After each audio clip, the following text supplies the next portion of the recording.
Hello everyone, welcome to Omcast movie outlook. और इन दिनों जो डायलॉग फेमस हो रहा है ना कि जब तक टाइगर मरा नहीं तब तक टाइगर हारा नहीं, और मतलब पूरा फोकस एट प्रेजेंट टाइगर 3 पे है, बिकॉज ऑब्वियसली जो मतलब इंपॉर्टेंट फ्रेंचाइजीज की बहुत ही इंपॉर्टेंट मूवी है टाइगर 3। लेकिन क्या ये वर्थ वॉचिंग है? चलिए देखते हैं।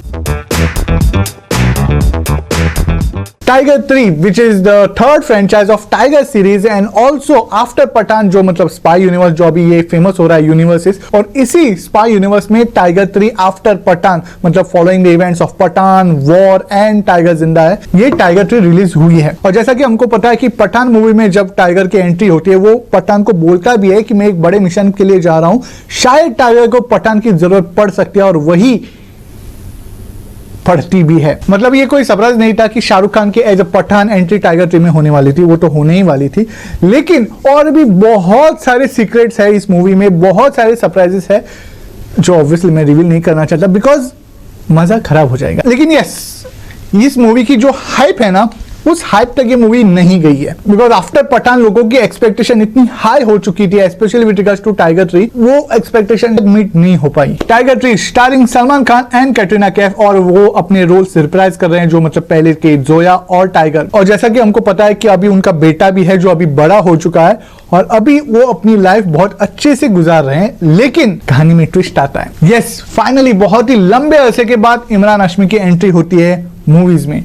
आतिश, the character's name of Emraan Hashmi is Aatish, और जिस तरीके से उन्होंने अपना पूरा जो कैरेक्टर निभाया है, मतलब पहली बार ऐसा लगा कि यस, टाइगर को टक्कर देने वाला विलन आ गया है। मतलब हमेशा जब सलमान खान की मूवी होती है तब हमको पता होता है कि एंड में सलमान खान विलन को मारेगा ही मारेगा, एंड यस, सबको ऐसा ही लग रहा था। लेकिन when it comes to Imran Hashmi, थोड़ी सी कहानी चेंज हुई है, क्योंकि एक्चुअली जब इमरान हाशमी मतलब ऑन स्क्रीन आते हैं, मतलब ऐसा लगता है कि yes, he is the one जो मतलब टक्कर दे सकता है टाइगर को। और मतलब कितनी भी परेशानी, कितनी भी प्रॉब्लम में वो अगर होता है, मतलब जब इमरान हाशमी जब एक स्माइल देता है तब पता चलता है इसके मतलब खुराफती दिमाग में कुछ ना कुछ तो अभी पक रहा है, और टाइगर को संभल के रहना पड़ेगा। मतलब इस बार विलन का कैरेक्टर भी बहुत ही स्ट्रॉन्ग था, मतलब टाइगर को टक्कर देने वाला था।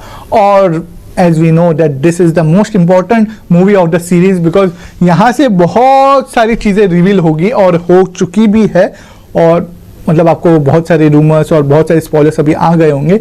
लेकिन if you have not watch the movie, please go and watch, और स्पॉयलर्स के चक्कर में मत पड़ो अभी। सलमान खान, जिसकी लास्ट मूवी किसी का भाई किसी की जान थी, और उस मूवी की जान को क्या हुआ वो हम सबको बताया। एंड सिमिलरली कैटरीना कैफ की लास्ट मूवी थी फोन बूथ। किसी का भाई किसी की जान ने पैसे तो कमाए, लेकिन एग्जैक्टली वी नो कि मतलब it's not up to the Salman Khan mark, and obviously with regards to Katrina Kaif we know मतलब फोन बूथ से वो जो कमबैक करना चाहती थी वो नहीं कर पाई। लेकिन इस मूवी ने इन दोनों को, सलमान खान और कैटरीना कैफ दोनों को, स्टारडम के मामले में वो कमबैक दिया था जो ये एक्चुअली में डिजर्व करते हैं। Yes, there's no doubt about it. With regards to Manish Sharma, who is the director of the movie, जिसकी लास्ट मूवी थी fan with Shahrukh Khan, now he is directing this movie after a long period of time. अगर basic plot के बारे में बात करें तो देखो, हम सबको पता है जैसे ट्रेलर में दिखाया कि इमरान हाशमी, दैट इज जो उनका कैरेक्टर आतिश का कैरेक्टर है, वो पाकिस्तानी एजेंट होता है, और वही मतलब स्टोरी जो मतलब स्पाई यूनिवर्स में ज्यादातर चलती है, और मतलब नॉट ओनली इन इंडिया बल्कि बाकी के देशों में जितनी स्पाई मूवीज होती है ऑलमोस्ट एक ही स्टोरी होती है। मतलब एक एजेंट होता है, इंडियन एजेंट होता है या पाकिस्तानी एजेंट होता है या कोई और देश का एजेंट होता है जो इंडिया को बर्बाद करना चाहता है, फिर मतलब इंडिया अपने एक बेस्ट एजेंट को भेजती है, फिर वो फाइट करता है, और फिर लेकिन यहाँ पे थोड़ी सी उन्होंने स्टोरी हटके मतलब बताई है। मतलब यहाँ पे सिर्फ इंडिया खतरे में नहीं है, पाकिस्तान भी है।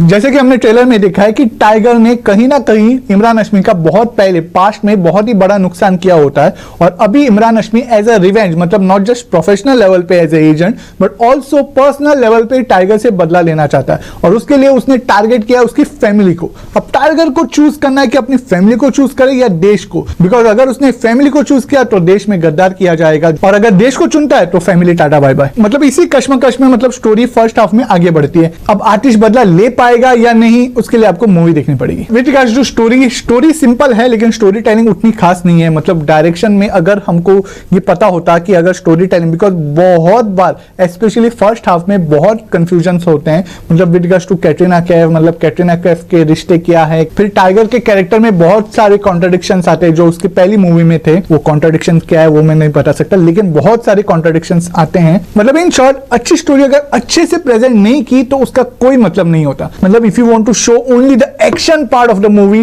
Then your audience might go off. और वही बहुत बार होता है। बहुत बार स्टोरी इतनी कंफ्यूजिंग लेवल पे आगे बढ़ती है, मतलब ऐसा लग रहा था कि कैसे भी करके डायरेक्टर को एक्शन दिखाना, एक सीन, दो सीन, तीन सीन एक्शन, एक सीन, दो सीन, तीन सीन एक्शन, मतलब बार बार एक्शन की ओर मतलब ज्यादा फोकस किया जा रहा था, विच इज गुड बिकॉज अगर हम एक्शन मूवी देखने जा रहे हैं तो डेफिनेटली एक्शन चाहिए। लेकिन उस एक्शन में अगर स्टोरी नहीं है तो देयर इज नो पॉइंट, और वही इस मूवी में होता है। With regards to actor, Tiger three Salman Khan के अलावा और कोई कर नहीं सकता था, तो as a character Salman Khan को टाइगर का कैरेक्टर बहुत अच्छे से मिला है और बहुत अच्छे से उन्होंने निभाया भी है। And with regards to Katrina Kaif, जो मतलब पाकिस्तानी एजेंट दिखाई गई है जोया, और जिस तरीके की फ्लेक्सिबिलिटी उन्होंने दिखाई है with regards to fight scene, action scenes, hats off to her. मतलब टाइगर और जोया दोनों की परफॉर्मेंस हैट्स ऑफ। मतलब सलमान खान और कैटरीना कैफ आपको उसमें ढूंढने पे भी नहीं मिलेंगे, आपको सिर्फ मिलेंगे टाइगर और Zoya, that's it. With regards to songs बहुत अच्छे हैं, लेकिन आपको सिर्फ थिएटर में याद रहेंगे, थिएटर के बाहर आते ही याद नहीं रहेंगे, एक्सेप्ट दैट वन सॉन्ग